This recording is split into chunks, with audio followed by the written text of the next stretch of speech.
Italy's most feared Mafia boss, secretly fell for a black model. No one saw it coming. His hand was at my throat before I understood I'd stopped breathing, not choking me, claiming me.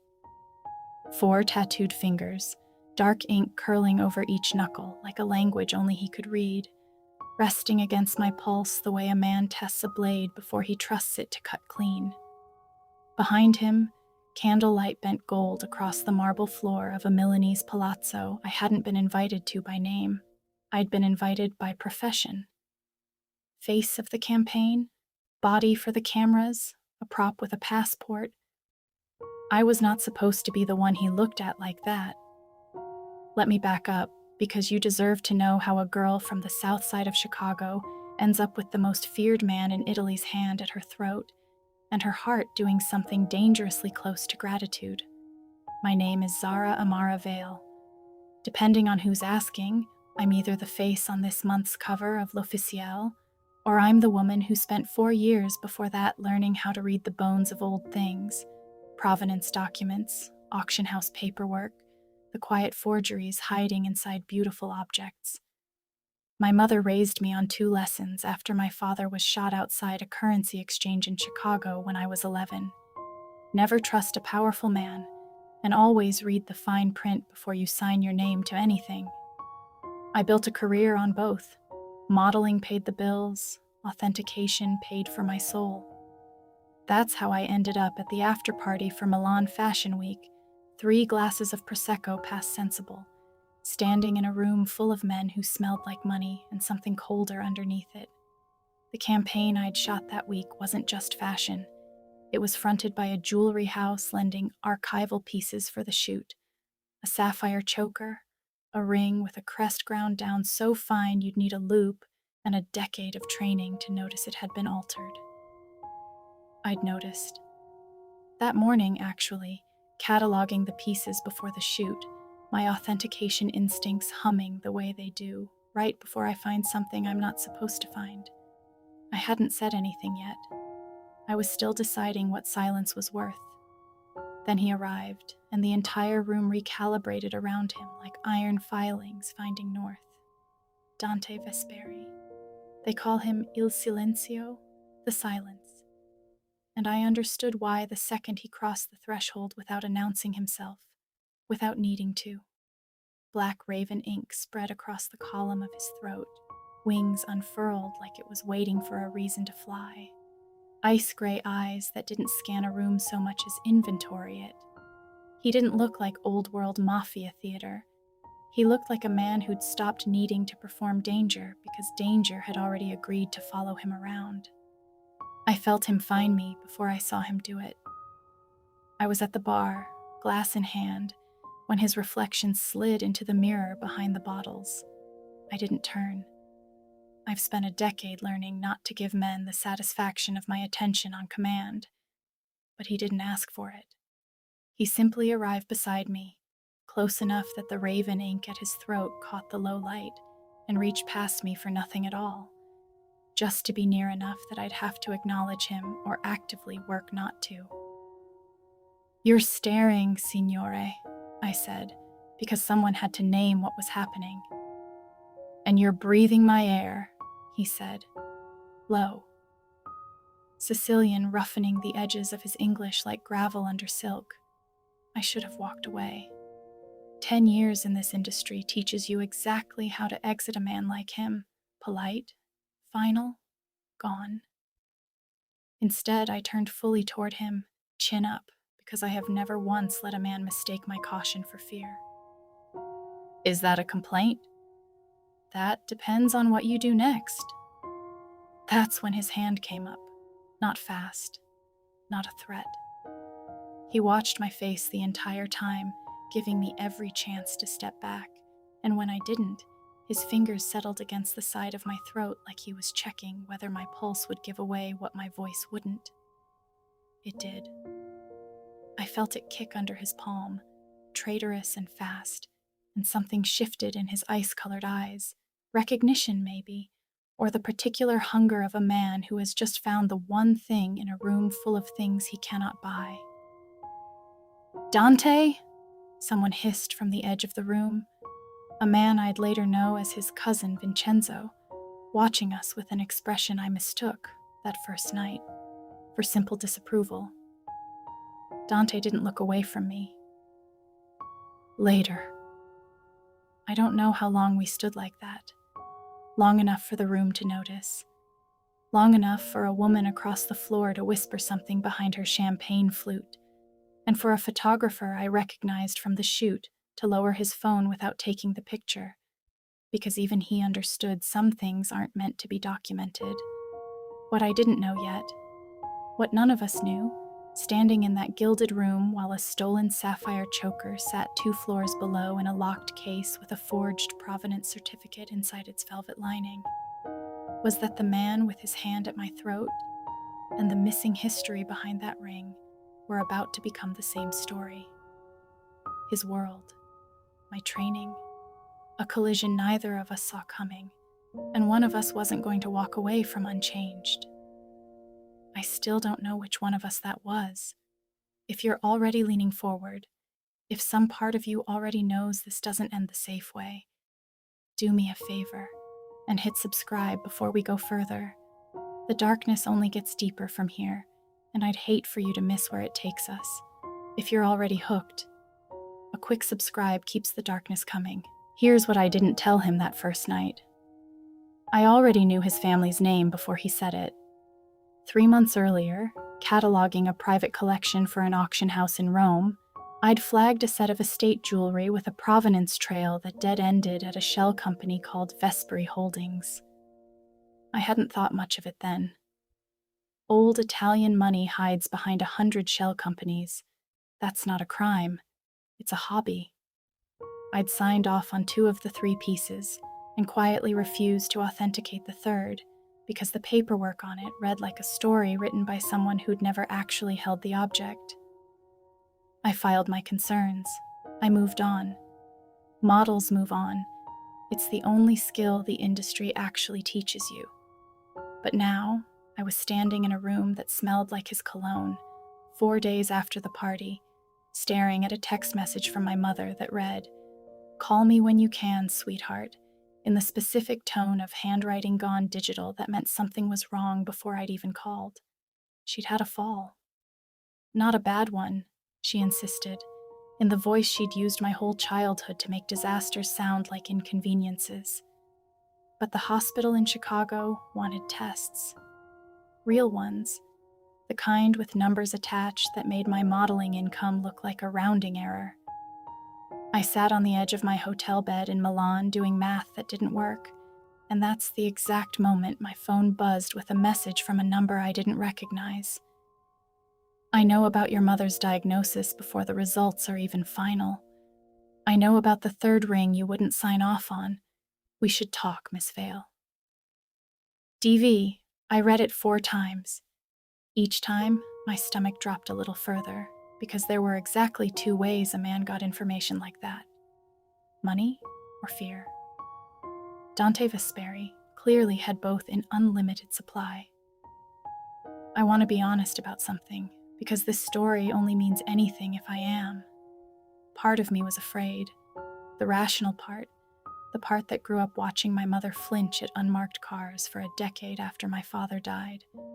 But another part of me, the part I've never fully forgiven myself for, was curious. Not about him, about the ring, about the shell company, about a puzzle that had been sitting unsolved in my chest for 3 months, and a man who apparently already knew I was the only person capable of finishing it. I didn't answer that first message. I made him wait a full day, because whatever else was true, I was not going to let a man with a raven tattooed on his throat believe I came when called. He didn't send another message. Instead, 2 men in dark suits were waiting outside my hotel the next morning, polite in the specific, terrifying way of men paid enough to never need to raise their voices. "Signor Vesperi requests a conversation," the taller one said. "At your convenience." A pause, waited like a held breath. "Today, if that's convenient. I want you to understand. Nothing about that sentence left room for the word no. It was phrased like an invitation and constructed like a summons, and I have spent my whole career learning to hear the difference. I went anyway, partly because I've never once backed away from a puzzle, and partly because some instinct older than fear told me the answer to my mother's medical bills and the answer to the forged ring were, somehow, going to be the same conversation. They drove me to a private office above a jewelry restoration workshop in the Brera district. Appropriate, I'd think later, that he chose to meet me one floor above the exact kind of forgery I'd caught. The room was quiet in a way that felt curated. Old leather. A single Caravaggio print that I was fairly sure was not a print at all. And Dante, standing at the window with his back to the door, raven ink visible above his collar, waiting for me the way a man waits for weather he's already forecast. "You didn't answer my message," he said without turning. "I don't answer strange numbers." "Smart?" He finally faced me, and there was something almost like approval in the ice of his eyes. "Smarter than the men I usually deal with." "Is that a compliment or a warning?" "With me," he said, "it's rarely one without the other." He gestured to a chair. I didn't sit. Some instinct told me that staying on my feet was the only leverage I had left in that room, and I intended to keep every scrap of it. "You found something in a set of jewelry 3 months ago," he said. "A ring. You flagged it and walked away instead of reporting it further. I'd like to know why." "Because it wasn't my case to build. I authenticate. I don't investigate." "And yet you're very good at investigating," he said. "Good enough that whoever forged that ring's history should be very worried you looked at it at all." I felt the floor of the conversation shift under me. "What does that have to do with my mother?" His jaw tightened, the first unguarded thing I'd seen from him. "Nothing, and everything. Her hospital is going to need a specialist flown in from Zurich if those test results are what I suspect. I can arrange it within the hour, or you can wait 6 weeks on a referral list and hope." "And in exchange?" "In exchange," he said, stepping close enough that I could see the raven's wingtip disappear beneath his collar. "You tell me exactly what you saw in that ring, and you help me find out who forged it before it burns down half of Milan's underworld along with my family's name." I stood in that quiet room with the stranger's hand not on my throat this time, but hovering an inch from my whole future, and I understood, with the particular clarity that only real desperation provides, that I had just walked into something with no clean way back out. "Say yes," he told me, "and I'll have your mother in a private clinic in Zurich by Friday." I hated how easy it was to want to say it. "And if I say no?"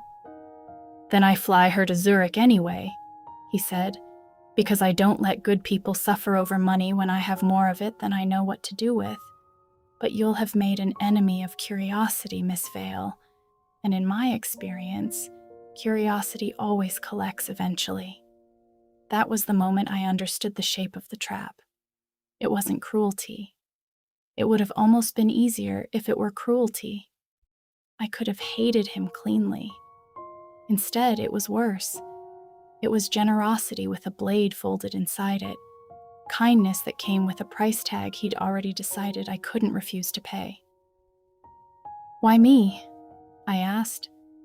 "You have people, forensic accountants, actual investigators who don't have a day job walking runways. Because none of them can hold a piece of jewelry and read its whole life in 30 seconds, he said. And because whoever forged that provenance did it well enough to fool 3 separate auction houses. I need someone who thinks like they think. You caught it when trained appraisers didn't." There was something else in his eyes then, something he wasn't saying, and it would be weeks before I understood what it was. He already suspected the forger was someone inside his own family, and he needed a set of eyes he could trust precisely because I owed him nothing and belonged to no one in his world. I said yes, not because I trusted him, because my mother's MRI results were sitting unopened in my inbox, and I have never once in my life let pride cost someone I love their health. Within 2 hours, a private car collected me from my hotel, not to take me home, but to a converted convent outside Como that Dante's family had owned for 3 generations, now serving as something between a fortress and a museum. Security multiplied the closer we got. First 2 men at the gate, then cameras I could feel more than see.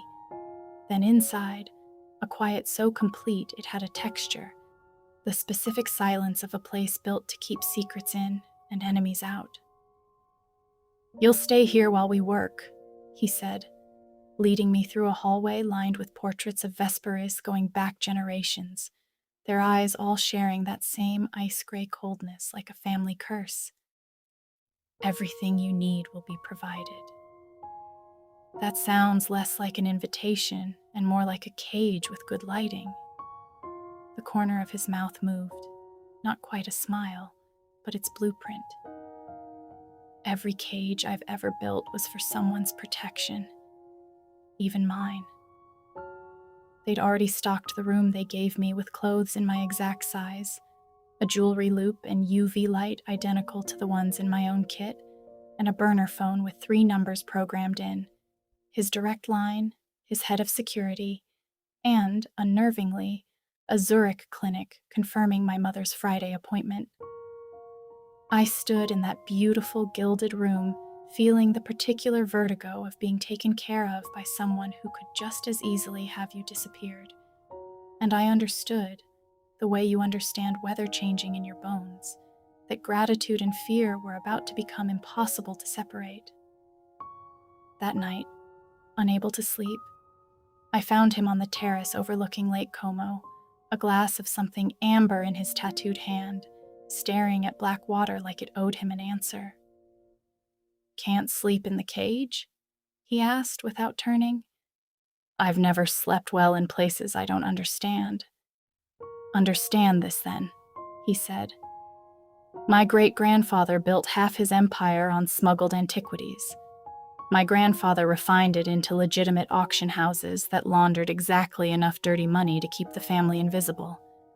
I inherited an empire built on beautiful lies, Miss Vale, and somewhere in the last 6 months, someone started telling lies inside my lies. That ring you found isn't just a forgery. It's a message. Someone wants me to know they can reach into my own family's history and rewrite it. Who would benefit from that?" "That," he said, finally turning to face me, ice-gray eyes catching moonlight off the water, "is exactly what I need you to help me find out." I should have felt afraid, standing on that terrace with the most dangerous man in Italy handing me the keys to a mystery that could get either of us killed. Instead, I felt something far more dangerous, useful, necessary. Chosen not for my face, for once, but for the mind I'd spent a career being told to hide behind it. "One condition," I said. "Name it." "You don't touch me unless I ask you to." Something flickered across his face. Surprise, maybe, that I'd named the tension neither of us had spoken aloud yet. "Agreed," he said. "Though I should warn you, Miss Vale, I don't make promises I intend to break, but I also don't make promises about how long you'll want to keep them." I laughed, actually laughed, out on that dark terrace, for the first time since I'd read my mother's text message. It surprised us both. "We'll see about that, signore."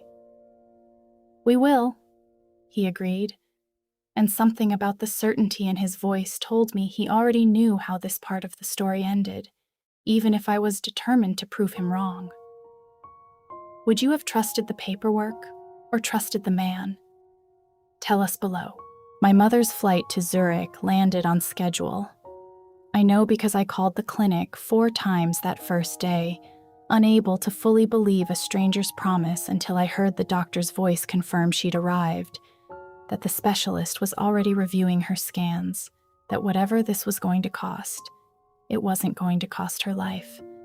I cried in the archive room they'd converted into a workspace for me, surrounded by 3 generations of Vesperi acquisition records, and Dante found me there without knocking, the way he seemed to find me everywhere in that convent, like the building itself was conspiring to keep us in each other's orbit. "She's stable," he said, before I could ask how he already knew. "The specialist thinks it's treatable, early enough. You had someone watching the clinic." "I had someone watching your mother," he corrected. "Not the same thing." I wanted to be angry about the surveillance. I found instead that I was grateful in a way that scared me more than any threat he could have made. This was the trap inside the trap. Every time he could have used his power over me cruelly, he used it instead to make me safer, and each act of unexpected mercy cost me another inch of the distance I'd been so carefully maintaining. "Thank you," I made myself say. "That doesn't mean I trust you." "I'd be worried if it did," he said. "Trust is for people who haven't seen what I've done to earn a reputation like mine." That same week, he brought me into a room I hadn't been cleared for yet, a converted chapel repurposed as what I can only describe as a war room, 6 men around a table covered in shipping manifests, and I understood, walking in, that I was about to see exactly how deep this family's business ran. "Miss Vale found the forgery," Dante told the room, and I felt every eye recalibrate the way his had, that first night, weighing what kind of threat or asset I represented. "She's going to help us find who's behind it." Marco, his underboss, a compact man with a scar through one eyebrow that I'd learn later was called Il Coltello for reasons I didn't want detailed, looked at me like I was a liability wearing good shoes. "She's a model, Dante. She caught what your forensic accountant missed for 4 months, Dante said, and something in his flat, certain tone ended the conversation before it started. They laid out the manifests. I recognized the pattern before they finished explaining it. 3 shipments of archival jewelry moving through legitimate auction houses over the past year, each one carrying a piece with a subtly altered provenance, each alteration sophisticated enough to require someone with real training, someone who understood not just forgery, but the specific bureaucratic language of authentication paperwork. "This wasn't done by an outsider," I said, before I fully decided to say it out loud. "Whoever did this has worked inside an auction house or trained under someone who has. The language on these certificates is too fluent. A smuggler fakes documents. This person writes them like a native speaker." The room went very quiet. "You're saying someone in my organization has auction house training?" Dante said slowly. "I'm saying someone close enough to your family's shipments to route them through legitimate channels also has training specific enough to fool 3 separate auction houses' authentication departments," I said. "That's not outsourced. That's someone with access and expertise, someone you trust." I watched the realization move around that table like weather, and I watched Vincenzo, Dante's cousin, silent until now at the far end of the table, go very still in a way that, at the time, I mistook for shock rather than the beginning of a very careful performance. "We'll find them," Dante said, and the promise in his voice had teeth in it I hadn't heard before. That night, after the room emptied, he found me again on the terrace, and this time he didn't stand a careful distance away. "You're good at this," he said. "The finding people out through paper thing. It's not just a skill. It's how you see the world." "It's how my mother taught me to survive," I said. "Read the fine print. Trust nothing that isn't verified. It kept us alive after my father died, and it's kept me employed ever since." "Tell me about him," Dante said, and I realized with some surprise that he meant it. Not an interrogation, not a tactic, just a genuine question from a man who'd spent the whole day watching me solve a puzzle that could get us both killed and wanted, suddenly, to know the parts of me that weren't useful to him. So I told him about the currency exchange, the 11-year-old version of me who stopped believing the world was safe, the mother who rebuilt us out of stubbornness, and 2 rules that had somehow led me to a terrace in Como with the most dangerous man in Italy listening, like my grief was the only interesting thing in the room. When I finished, he didn't offer comfort I didn't ask for. He just said quietly, "Your father would be furious at how much danger you're currently standing in." "He'd be furious at a lot of things," I said, "starting with your hand almost touching mine right now." Dante looked down at the 6 inches of space between us on that stone railing and, very deliberately, closed exactly none of it. "I made a promise," he said. "I intend to keep it, for now." "For now," I repeated and understood, saying it, that I no longer entirely wanted him to. The promise lasted 11 more days. I counted, though I told myself I wasn't counting. 11 days of working the archive room until my eyes burned, cross-referencing shipment dates against auction calendars, watching a pattern emerge that pointed, with increasing and uncomfortable clarity, toward the family's own restoration workshop in Brera, the same building where Dante had first summoned me, 1 floor below the room where he'd asked me to help him. 11 days of him bringing me espresso at hours he had no reason to know I was awake, of Marco's suspicion cooling into something like grudging respect, of Vincenzo watching me with an expression I still couldn't fully name. And 11 nights on that terrace, the space between us on the stone railing shrinking by degrees so small, neither of us could have pointed to the exact moment it disappeared. On the 11th night, I found the name. A restoration technician named Paolo Renzi, employed by the Vesperi family workshop for 6 years, whose personnel file listed a certification I recognized instantly, 2 years at the same Florentine Authentication Institute where I'd done a summer intensive.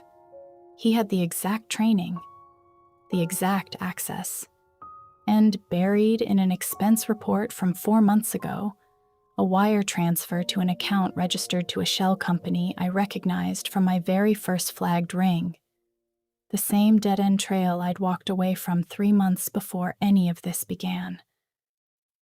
I found Dante on the terrace and told him before I'd fully processed what it meant to hand him a name that could end a man's life. He went very still. "Paolo," he said. "He's worked for my family since he was 23. I trusted him with my grandmother's jewelry. I could be wrong." "You're not wrong," he said, and something in his voice had gone somewhere cold and final that made the raven ink at his throat seem, suddenly, less like decoration and more like warning. "You don't flag something like this unless you're certain." "Dante." I said his name for the first time without a title in front of it, and it landed between us like a small detonation. "What happens to him now?" "That's not something you need to carry," he said, which was its own kind of answer, and one that made my stomach drop with the specific horror of understanding I'd just handed a man a death sentence with a spreadsheet. "I need you to promise me something," I said, and I heard my own voice shake. "Whatever happens to him, it isn't because of what I found. It's because of what he did. I need to believe there's a difference." Dante studied me for a long moment, ice-gray eyes gone unreadable in the dark. "There's a difference," he said finally. "I promise you that much." I don't know if I believed him. I know that I wanted to, badly enough that I let it be true for the length of that conversation, and I know that the wanting frightened me more than anything he'd said or done since that first night at the party. He reached for me then, slow, deliberate, giving me every chance in the world to step back the way he had that first night. I didn't step back. His hand found the same place at my throat it had found in that gilded room, fingers settling over my pulse like he was checking, again, whether my body would betray what my voice refused to.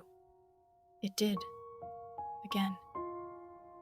"You said you wouldn't," I whispered, "unless I asked." "Ask then," he said, voice rough in a way I'd never heard from him, the careful control finally cracking open at the edges. "I'm not a patient man, Zara, but I'll wait exactly as long as you need me to." I should have walked away. Every lesson my mother ever taught me, every wall I'd built after watching her flinch at unmarked cars for a decade, every rational cell in my body was screaming that this was exactly the kind of powerful man she'd warned me about. I asked anyway. His mouth found mine before I finished the sentence, and it was nothing like I expected from a man built out of quiet violence. It was careful, almost reverent, his tattooed hand cradling my jaw like something he was afraid of breaking, even as his other hand fisted in the fabric at my waist, like he was afraid I'd disappear if he let go entirely. I felt the raven ink under my palm when I finally touched his throat, felt his pulse hammering as hard as mine, and understood, in that moment, that whatever else this was, a trap, a mistake, a story my mother would have begged me not to walk into. It was also the first time in longer than I could remember that I felt entirely, dangerously seen. We didn't go further than that kiss that night. He pulled back first, forehead resting against mine, breathing like a man who'd just set down something heavy. "If we do this," he said, "I need you to understand exactly what you're choosing. My world doesn't let people leave clean. Not enemies, not allies, and not—" his thumb traced my jaw. "Whatever you're about to become to me." "I've never once in my life chosen the safe thing," I said. "I don't intend to start now." Something in his face broke open then. Not weakness, but the particular vulnerability of a dangerous man allowing himself, for the first time in longer than he'd admit, to want something he couldn't fully control. "Then God help us both," he said, and kissed me again like it was a vow. "Tell me, if you'd found yourself in that gilded cage, with a dangerous man's hand at your throat and his whole guarded world cracking open just for you, would you have walked away, or would you have leaned in the way I did? I want to know which one of us you'd have been." Paolo Renzi disappeared 3 days after I gave Dante his name. I want to tell you, I asked what happened to him. I didn't. I told myself it was because I trusted Dante's promise that there was a difference between consequence and cruelty. The truth is smaller and less flattering. I was afraid of an answer I wouldn't be able to live with, and I chose the coward's comfort of not asking, the same way I'd chosen, at 11, not to ask my mother exactly how my father died until I was old enough to carry the whole truth. What I learned instead, over the following week, came from Vincenzo. Offered, I'd realize far too late, with the precision of a man who'd been waiting for the perfect moment to use it. "You should know," he said, finding me alone in the archive room while Dante was in Palermo settling a dispute with a rival family, "why Dante really wanted you here. He wanted the forger found." "He wanted you," Vincenzo said, "specifically. Not any authenticator. You." I set down the ledger I'd been reviewing. "Say what you mean." Vincenzo's smile had the particular coldness of a man enjoying himself. "Your father, Marcus Vale, currency exchange, Chicago, 11 years ago. You believe it was a robbery gone wrong?"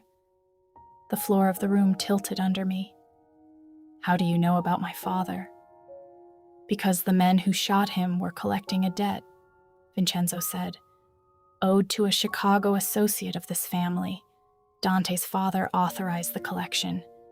Your father missed one payment, Miss Vale, on a loan he took to keep your mother's restaurant afloat the year you were 12.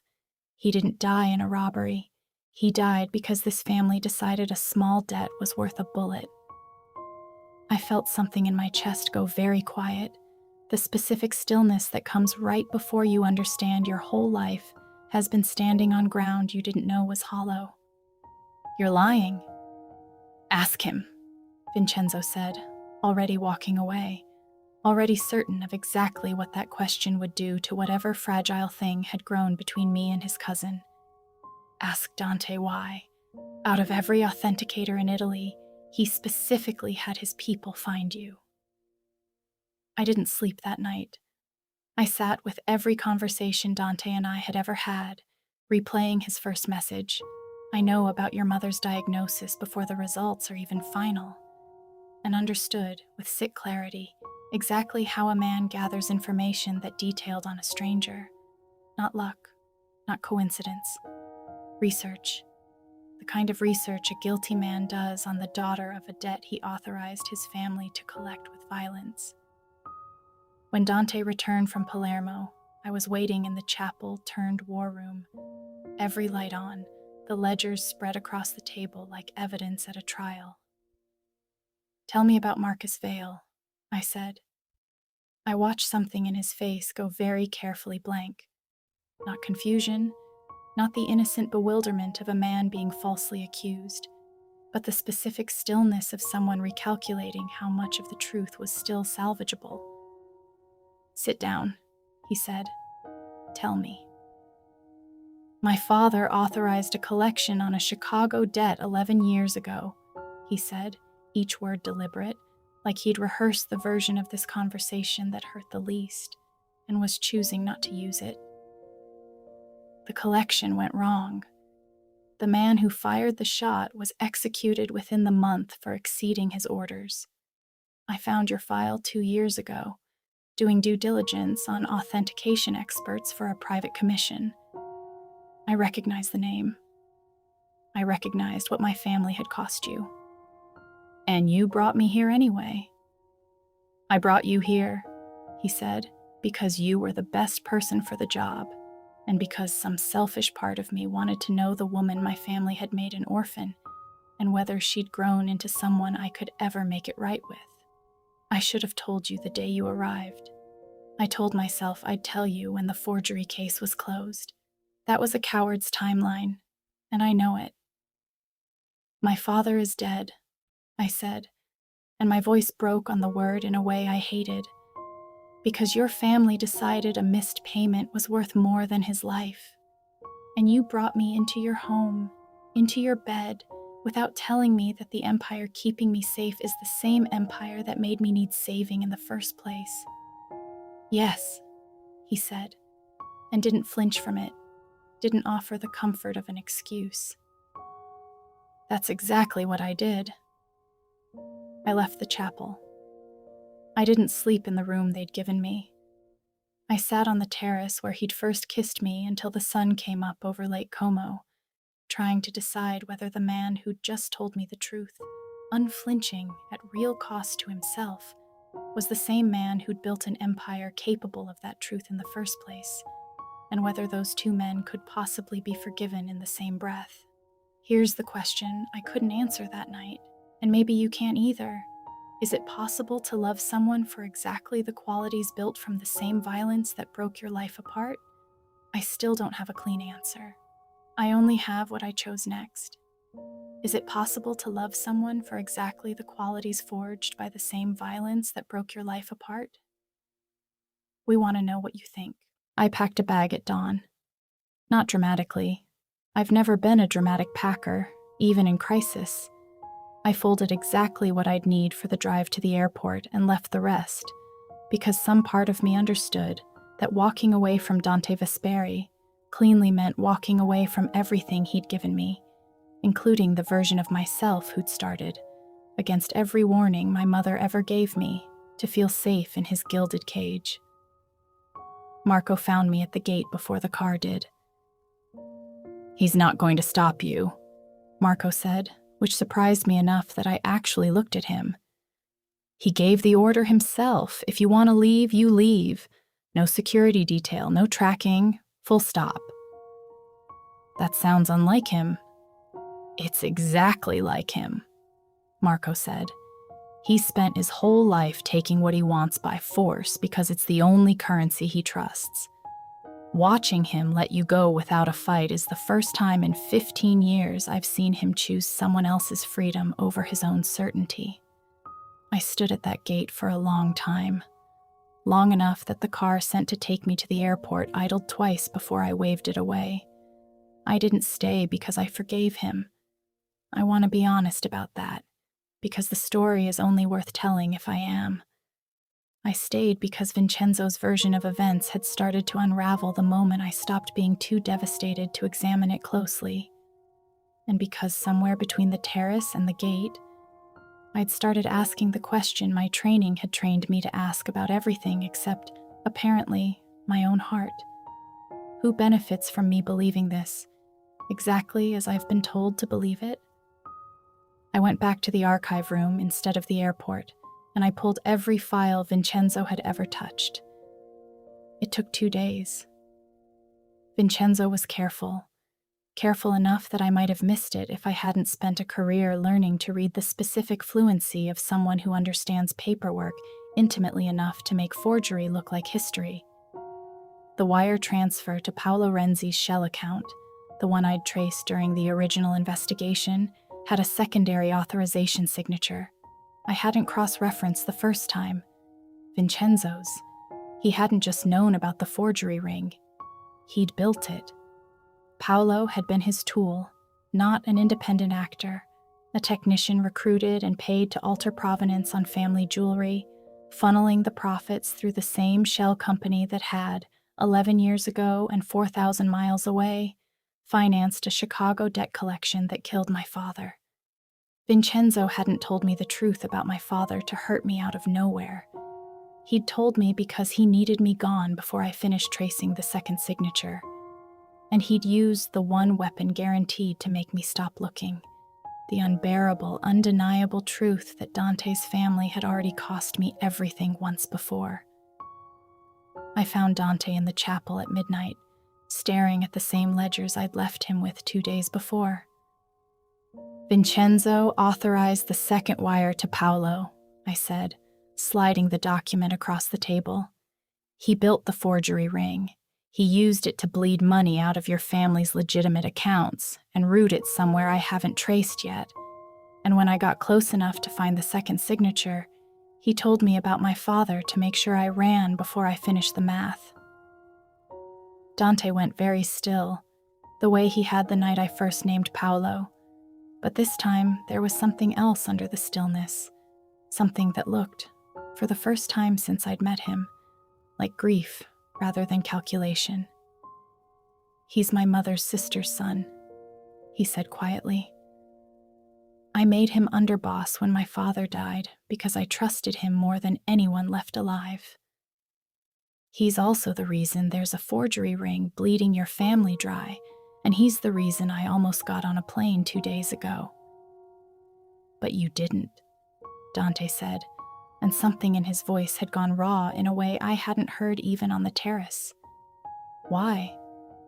"Because the version of me that only trusts what's already been proven to me would have gotten on that plane," I said, "and I'm tired of being that version of myself. I wanted to know the truth more than I wanted to be safe from it." "That's not a virtue, Dante. It's just who I am." He crossed the room and took my face in both tattooed hands, forehead resting against mine, and for the first time since that first night at the party, I felt the full weight of how much control it cost him to stay gentle. "When I find him," Dante said, "it will not be gentle." "I know," I said. "I'm not asking you to be. I'm asking you to let me help you end this the way I helped you start it, with paper, with proof, not with more blood than this family has already spilled because of paper someone else forged."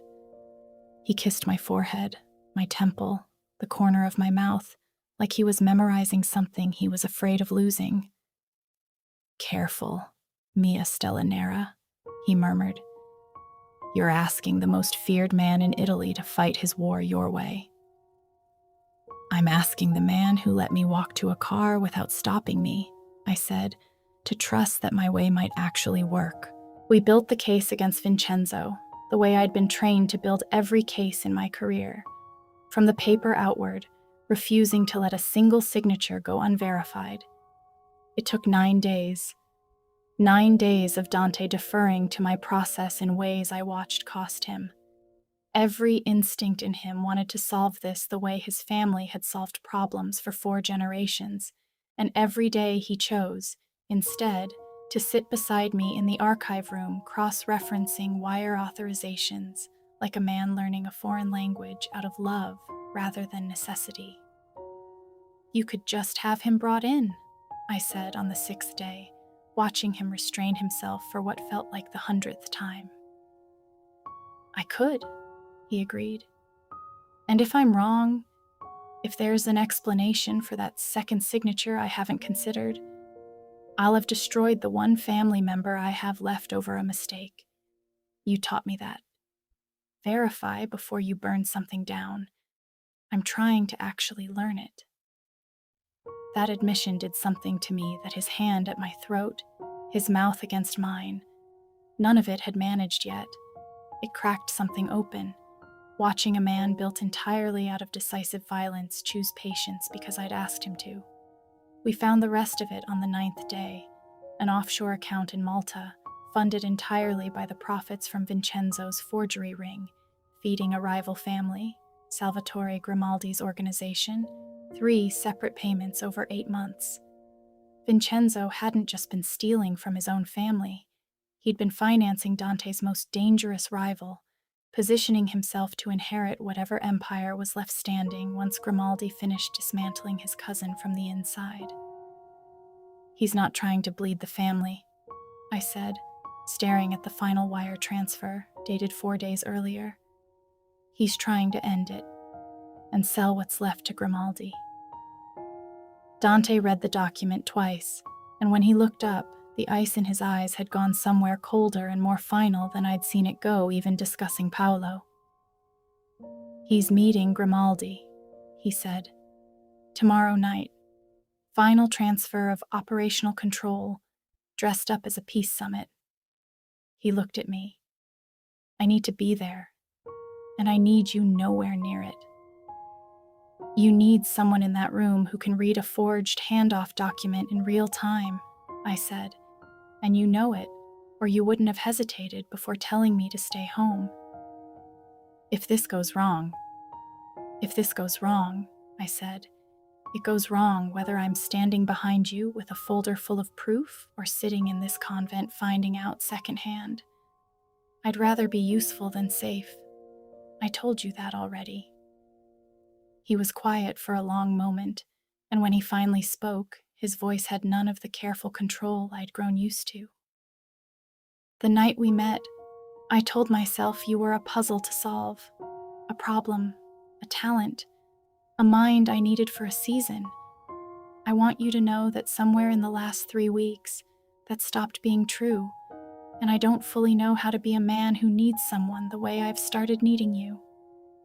You don't have to know how, I said. You just have to let it be true anyway.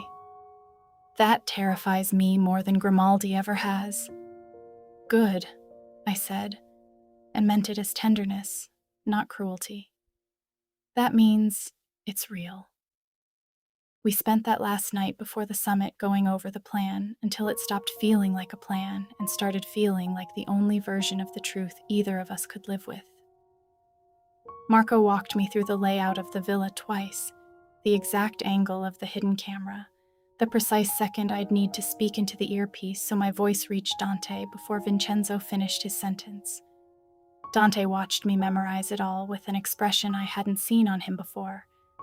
Not the calculating watchfulness of that first night at the party, but something closer to pride, quiet, and unguarded. The look of a man realizing the woman beside him didn't need his protection so much as his trust. If I hesitate tomorrow, I told him, If the signature looks close enough that I'm not certain, I need you to trust my silence as much as my answer. I won't guess, not with something this important. I know, he said. That's exactly why I need you there instead of anyone else I employ. My whole life, people have told me what I wanted to hear. You've never once done that. Not about the ring, not about your father, not about any of this. Would you want me to? God, no, he said, and the roughness in his voice told me he meant it completely. I've had a lifetime of comfortable lies dressed up as loyalty. I didn't understand what I was missing until you sat across from me, refusing to give me one. He reached for my hand and turned it over, tracing the calluses on my fingertips like they were the most valuable thing he'd found in this whole story. The night we met, I told myself you were a puzzle to solve, a problem, a talent, a mind I needed for a season. I want you to know that somewhere in the last 3 weeks, that stopped being true, and I don't fully know how to be a man who needs someone the way I've started needing you. You don't have to know how, I said again, softer this time. You just have to let it be true anyway, even tomorrow, even in a room full of men who'll use it against you if they see it on your face. Then help me hide it in that room, he said, and let me stop hiding it everywhere else. Deal, I said, and meant it as a vow long before either of us called it one out loud. He kissed me then, slow and certain, and for the first time since the raven ink first caught candlelight across a crowded room, I understood that whatever came next, Grimaldi, Vincenzo, the whole fragile architecture of an empire I'd been dragged into by a forged ring, I wasn't in it as a hostage anymore, or even a guest. I was in it as his. And more than that, terrifyingly, willingly, he was in it as mine. The summit was held at a restored villa outside Lake Garda. Chosen, Dante told me, because its owner owed Grimaldi enough money to guarantee his silence about whatever happened inside it that night. I wasn't in the room. That much I'd agreed to. But I was close. In a service corridor behind a false bookshelf, laptop open, a live feed to the document scanner Marco had planted in the negotiation room 3 days earlier, ready to authenticate whatever handoff paperwork Vincenzo produced in real time. I heard it start through my earpiece. Vincenzo's voice, smoother than I'd ever heard it, laying out terms to Salvatore Grimaldi like a man selling a house he didn't own. Dante's voice beneath it, cold and level, playing a version of himself that let his cousin believe, for a few more minutes, that he'd won. Then Vincenzo slid a folder across the table. Operational transfer documents, family accounts, shipping routes, everything Dante's ancestors had spent 3 generations building, signed away to a rival in exchange for what I'd later learn was Vincenzo's own safe passage out of Italy. I scanned the pages the second Marco's camera caught them clearly, cross-referencing signatures against 6 months of samples I'd already authenticated. 2 of the 3 signatures were genuine. The third, the one authorizing transfer of the Brera workshop, the literal heart of the family's laundering operation, was Vincenzo's forgery of his own uncle's signature, forward-dated to make an old family asset look like current, legitimate collateral. "The transfer document is fraudulent," I said into the earpiece, voice steady despite my hammering pulse. "Third page, second signature. It's a forgery of Dante's father, dated after his actual death. Vincenzo doesn't have legal authority to transfer that asset. He never did." I heard Dante's voice shift, and even through an earpiece and a false wall, I recognized the sound of a man who'd been waiting his whole life for permission to stop being patient. "You forged my father's signature?" Dante said, and the room went silent enough that I could hear it through the feed. "You've been selling my family's future on paper you don't have the right to sign." What happened next, I didn't see, and I'm grateful for that mercy. I heard chairs scrape, heard Grimaldi's men and Dante's collide in the specific chaos of men who've trained their whole lives for exactly this moment. And I heard, underneath it, Vincenzo's voice break into something desperate and human for the first time since I'd known him. Not a monster in the end, just a man who decided betrayal was easier than earning what he believed he deserved. It ended in minutes. Grimaldi, presented with proof his new asset was built on forged paper, chose his own survival over a war he could no longer win cleanly, and withdrew his men rather than die defending someone else's fraud. Vincenzo was taken alive, Dante's choice, not mercy exactly, but a refusal to let his cousin's ending be a bullet instead of a reckoning. I found Dante afterward, alone on the villa's terrace, overlooking water gone black with night, his knuckles split, the raven ink at his throat damp with someone else's blood that wasn't his own. "It's over," he said before I could ask. "All of it?" The forgery ring, Grimaldi's claim, Vincenzo's betrayal. He turned to face me, and for the first time since that first night at the party, I saw something in his ice-gray eyes that wasn't calculation or hunger or grief, just relief, plain and human. The empire is mine again, clean as something built on my family's history can be. And Vincenzo? Alive. Imprisoned somewhere, he can't hurt anyone else. That's the mercy I have left in me tonight. He reached for my hand, tracing the authenticator's calluses on my fingertips like they were the most valuable thing he'd found in this whole story. You did this, not with a gun, with paper and patience and a mind nobody in my world thought to value until you showed us exactly what it was worth. I didn't do it for your empire, I said. I did it because I was done letting men decide what truths I'm allowed to find. I know, he said. That's exactly why I need you to hear the rest of this clearly. I'm not asking you to stay because you're useful, or because I feel guilty about your father, or because I'm afraid of losing you to a world that never wanted us in the same room. I'm asking because somewhere in 3 weeks of forged rings and family war, you became the only silence I've ever wanted to stay inside of. That's a very poetic way to propose staying in a house with this many guns in it, I said, though my eyes were wet. It's the only kind of proposal I know how to make, he said. Everything else about me is built on violence. This is the one thing I want to build on something else entirely. I thought about my father, about the debt that killed him and the family that authorized it, about my mother's 2 rules and the decade of caution they'd cost me.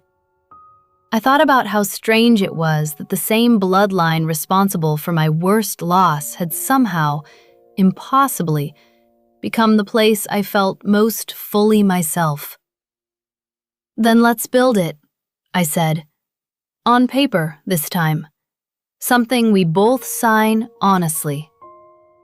He laughed, really laughed, unguarded, a sound I don't think that terrace had heard from him in years, and kissed me like the raven ink and the tattooed hands and the whole dangerous architecture of his world had finally found something worth being gentle for. My mother is in remission now.